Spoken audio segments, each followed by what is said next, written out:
વર્ષોની પ્રણાલિકા મુજબ વડોદરા મહાનગરપાલિકા દ્વારા ભારતના સ્વાતંત્ર્ય સેનાની વીર સાવરકરની જન્મ જયંતિ નિમિત્તે વડીવાડી વિસ્તારમાં સ્થાપિત તેમની પૂર્ણ કદની પ્રતિમાને પુષ્પાંજલિ અર્પણ કરવામાં આવી હતી।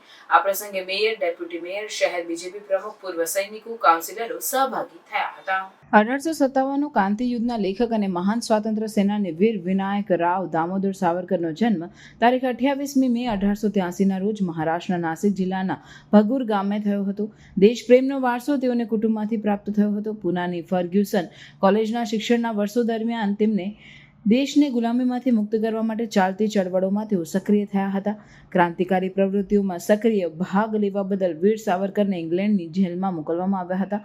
તેઓએ ક્રાંતિ યુદ્ધ પુસ્તક લખવાની શરૂઆત કરી હતી। આ અપ્રતિમ વીરતા અને બહાદુરીના અભૂતપૂર્વ પરાક્રમથી તેઓ વીર સાવરકર તરીકે વિશ્વ પ્રસિદ્ધ થયા હતા।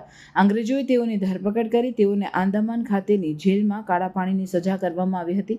કારાવાસમાંથી મુક્ત થયા બાદ વીર સાવરકર સાહિત્ય લેખન સાથે સમાજ સેવાના કામે લાગી ગયા। અસ્પૃશ્યતા નિવારણના ક્ષેત્રે પણ તેઓનું યોગદાન મહત્વપૂર્ણ છે।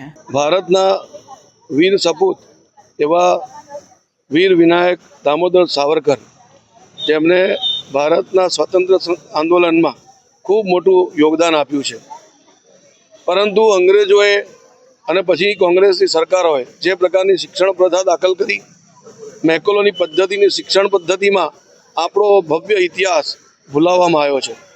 એ જ ક્રમમાં વીર વિનાયક દામોદર સાવરકરને પણ આપણે ભૂલાવી દીધા હતા, પરંતુ ભારતીય જનતા પાર્ટીની સરકારે આવા જેટલા પણ શહીદો થઈ ગયા છે, જે પણ વીર આવા મહાપુરુષો થઈ ગયા છે, એમનો ઇતિહાસ આવનારી પેઢીને જાણવા મળે એ પ્રકારના પ્રયત્નો કર્યા છે। એ જ ક્રમમાં આજે સાવરકરજીની જયંતિ પર અહીંયા પુષ્પાંજલિનો કાર્યક્રમ એમની પ્રતિમા ખાતે રાખવામાં આવ્યો છે।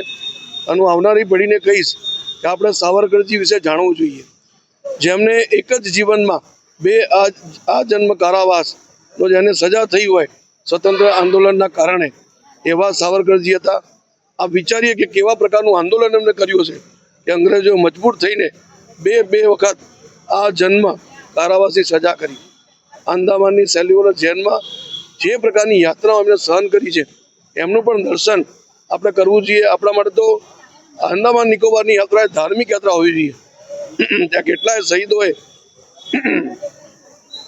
પોતાના જીવન ખપાવી દીધા છે।